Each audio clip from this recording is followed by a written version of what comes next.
तैमूर ने अपने दिल के अंदर ये बात बैठा दी है कि भाई चाहे जो कुछ भी हो जाए, ईमान और बिलाल को एक साथ नहीं होने देना। और ये ज़ारा के पास जाता है और जाकर ज़ारा को ऐसी धमकी दे देता है कि ज़ारा भी खौफज़दा हो जाती है, क्योंकि अगर बिलाल को ख़तरा है तो सिर्फ़ और सिर्फ तैमूर से ख़तरा है और तैमूर ही कुछ ना कुछ ऐसा कर सकता है। आद की तो बातें हैं, उसके सिर्फ और सिर्फ फूके ही हैं कि वो डिलाग आकर मारता है, वो कुछ भी नहीं कर सकता। अब क्या हो सकता है आने वाली साथ में, क्या तैमूर जो है ये बिलाल को मरवा भी सकता है? अगर मरवाने की कोशिश करता है या कोई इस तरह का कदम उठाता है तो आगे से ईमान का क्या रिएक्शन आएगा? क्योंकि अब बिलाल और ईमान दोनों अगर एक साथ होते हैं तो इनकी ताकत इतनी बढ़ जाएगी कि तैमूर का ख़ानदान किसी भी तरीके से हाथ इनको नहीं लगा पाएगा। अगर हाथ डालने की कोशिश भी करेगा तो इनको खौफ होगा कि भाई बिलाल को हम कुछ करते हैं तो ईमान जो होगी ये चुप नहीं रहेगी। आने वाले साथ में क्या ट्विस्ट पैदा होगा,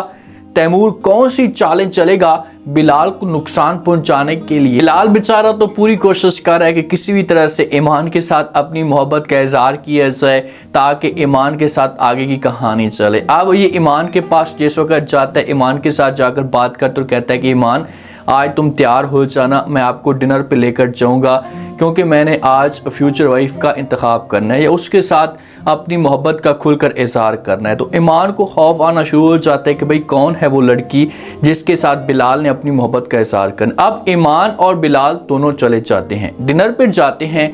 ईमान तैयार होकर बैठ जाती है, बिलाल भी बड़ा प्यारा लग रहा होता है, दोनों एक दूसरे के साथ गपशप करना शुरू कर देते हैं। खाना शाना खाते हैं, उसके बाद जो बिलाल होता है ऐसा ऐसा आगे बढ़ना शुरू हो जाता है। ईमान को कहता है कि ईमान मुझे खुश रहने के लिए ना आपकी ज़रूरत है। ईमान जब ये बातें सुनती तो बड़ी हैरान और परेशान हो जाती कि भाई ये बंदा क्या कह रहा है, इतनी तेज़ी के साथ इसे मेरे साथ मोहब्बत कैसे हो सकती है? अब ईमान को तो बिलाल के साथ स्टार्ट से मोहब्बत होना शुरू हो चुकी थी।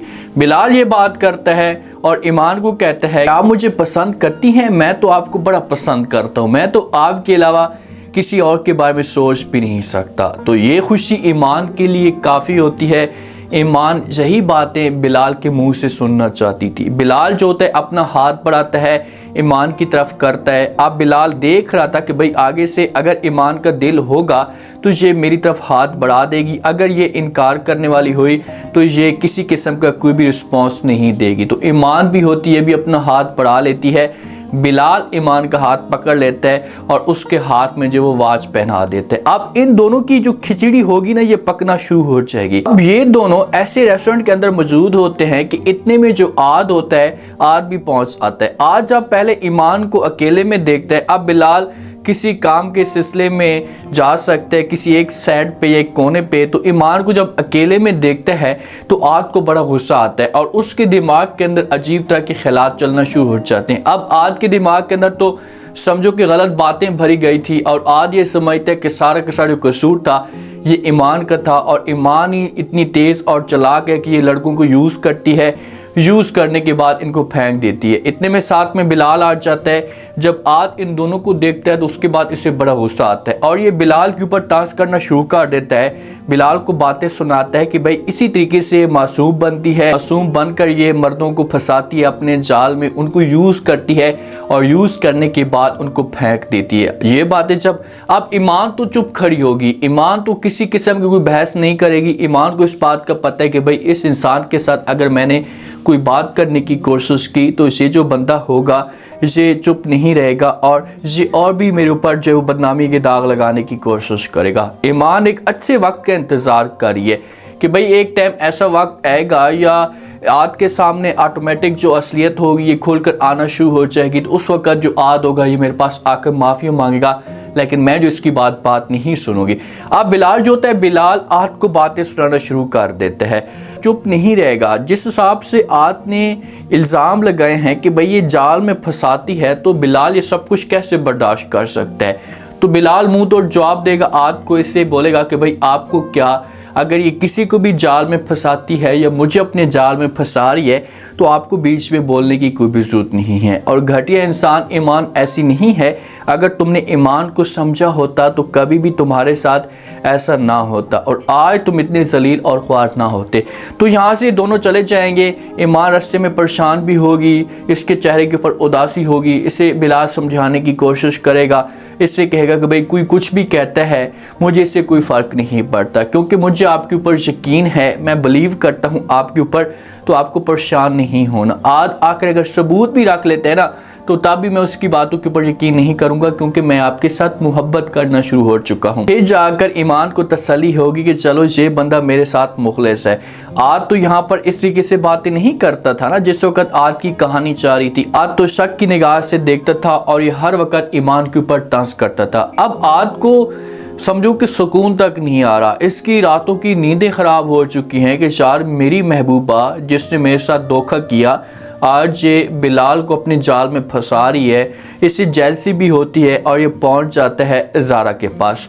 जब ज़ारा के पास जाता है, ज़ारा के साथ बात करना शुरू कर देता है। ज़ारा को कहता है कि देखें कि आप जो वो बिलाल को मना करने की कोशिश कर रहे हैं। बिलाल आपका छोटा भाई है और आपकी वो हर सूरत में बात मानेगा। उससे जाकर आप ये कह दें कि वो ईमान से दूर हो जाए, क्योंकि ये आगे बढ़ने के लिए बिलाल को इस्तेमाल करने की कोशिश कर रही है और जब ये बिलाल को इस्तेमाल करेगी उसके बाद ये किक मार देगी। आप बिलाल को मना करें कि वो ईमान से दूर हो जाए, उसके साथ शादी ना करे, उसके साथ किसी किस्म का कोई भी रब्ता ना रखे। तो ये बात है जब ज़ारा सुनेगी तो ज़ारा जो होगी आद को साफ अल्फाज में मना कर देगी। इसे बोलेगी कि मैं ऐसा की बात नहीं कर सकती। और बिलाल बच्चा नहीं है, बिलाल सब कुछ समझता है। अगर बिलाल जो देखेगा ईमान के अंदर कोई ऐसी हरकत तो वो ऑटोमेटिक जो होगा ये ईमान से दूर हो जाएगा। ज़ारा को तो इस बात का पता है कि भाई ईमान धोखेबाज नहीं है और ईमान कभी भी जो बिलाल के साथ धोखा नहीं कर पाएगी। इसकी सोच है, इसकी नीयत साफ़ है और इसके दिल में कुछ भी ऐसा नहीं है। लेकिन यहाँ पर ज़ारा अपने घर को बचाने के लिए तैमूर की असलियत नहीं खोल रही। तो आद को जो इनकार करेगी, आद को बोलेगी कि मैं ये सब कुछ नहीं कर सकती, बिलाल जाने, बिलाल का काम जाने, बिलाल अच्छा इंसान है, सब कुछ समझता है और वो ईमान के साथ अगर मोहब्बत का इजहार कर चुका है, उनकी शादी हो रही है तो उसने ईमान के अंदर कुछ देखा होगा। तो यहाँ पर आद को इनकार मिलेगा तो आद जो होगा ये चला जाएगा। जब ज़ारा ऐसा की बातें करी होगी ना तो पीछे से जो तैमूर होगा ये भी बातें सुन लेगा। अब तैमूर को पहले भी खौफ था कि भाई बिलाल और ईमान एक साथ मिलने वाले हैं, तो तैमूर ने हर लिहाज से कोशिश की लेकिन ये अपने मकसद में नाकाम हुआ। इसने पैसे भी दिए, इसने ईमान को ख़रीदने की कोशिश भी की है, तो लेकिन ईमान जो है ना इसके हाथों में नहीं है। ईमान का अब दिल इतना मजबूत हो चुका है, ईमान को बैकअप नज़र आ रहा है कि भाई अगर मेरे ऊपर ऐसा इल्ज़ाम लगता भी है तो बिलाल जो होगा ये मेरा साथ देगा, बिलाल जो होगा ये कभी भी मुझे मुश्किल में नहीं छोड़ेगा। तो इसी वजह से ईमान जो होती है बहादुरी के साथ तैमूर को इनकार कर देती है।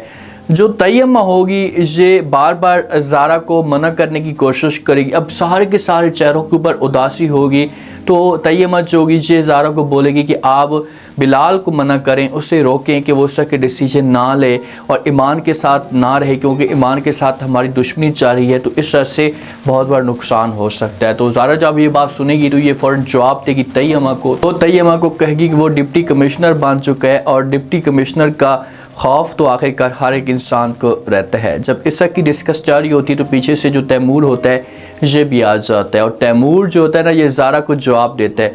हो सकता है कि तैमूर अब ऑफिस के लिए जा रहा हो या किसी काम के सिलसिले में जा रहा हो तो ज़ारा जो से रोके, इसे बोले कि भाई आओ बैठें टेबल पे खाना खाते हैं। तो तैमूर जो होता है इससे बड़ा प्यारा जवाब देता है और ज़ारा को कहता है कि भाई अब जो खाना होगा टेबल पे डिप्टी कमिश्नर की मैयत लाई जाएगी और फिर जाकर मिलकर बैठकर खाना खाएंगे। ये बात है जब ज़ारा सुनेगी तो ज़ारा को फिर जाकर थोड़ा सा खौफ आएगा। ज़ारा को अगर ख़तरा है ना तो ये तैमूर से ख़तरा है। तैमूर से ये डरती है कि भाई तैमूर किसी तरीके से बिलाल को नुकसान दे सकता है और ज़ारा जो होगी अगर ये अपने भाई के साथ इतनी मुखलिस हुई तो ये बात ज़रूर करेगी और बिलाल को सब कुछ बता देगी। बिलाल को बोलेगी कि भाई आपके पास अच्छा वक्त है और आप इस बात को समझें। आप किसी तरीके से जो है वो तैमूर से थोड़ा सा अपने आप को मोहतात रखने की कोशिश करें, क्योंकि तैमूर जो है ना ये आपको नुकसान पहुंचा सकते हैं। लैला की जो हालत होती है ये बड़ी पतली हुई पड़ी होती है। यही लैला थी जो तंज करती थी बिलाल के ऊपर कि बिलाल आपके पास ना जॉब है, ना वैल्यू है, ना पैसा आपके पास, थर्ड क्लास का है, तो मैं आपके साथ मज़ीद आगे नहीं बढ़ सकती। और इसने इतना मजबूर कर दिया था कि बिलाल जो है ना ऑटोमेटिक तलाक देने पे आ चुका था। तो आज ये पछता रही है, आज इसकी हालत इतनी ख़राब हुई पड़ी है। तो माँ जो होगी इसे वक्त वो याद दिलाएगी कि भाई मैं आपको कहती थी कि आप तलाक ना लें, लेकिन आपने मेरी बात नहीं सुनी। तो आप खुद देख लो कि बिलाल इस वक्त किस मुकाम पे पहुंचा हुआ है। अभी अपनी तरफ से पूरी कोशिश करेगी, लेकिन बिलाल जो है इसकी कोई भी बात नहीं सुनेगा। अब देखते हैं कि नेक्स्ट एपिसोड के अंदर क्या होता है, तैमूर कौन सी चाल चल सकता है। अगर तैमूर कुछ ऐसा करने की कोशिश करता है तो क्या बिलाल जो गई आगे से चुप बैठेगा। उम्मीद है आज का रिव्यू, आज के टीजर आप लोगों को पसंद आया होगा। आपने कमेंट सेक्शन में लास्ट में बताना आपको क्या लगता है, क्या नेक्स्ट आने वाले के साथ में अगर ज़ारा जना शिव भाई के साथ मुखलिस हुई तो क्या ये बिलाल को सब कुछ बता देगी, और अगर तैमूर जो है ना ये बिलाल को मरवाने की कोशिश करता है तो क्या बिलाल जो होगा ये किसी तरीके से अपने आप को बचा पाएगा। अगर ये तैमूर बिलाल को किसी मुश्किल में डालता है तो क्या ईमान जो होगी ये बिलाल का साथ देने के लिए तैयार हो जाएगी। लास्ट में फीडबैक।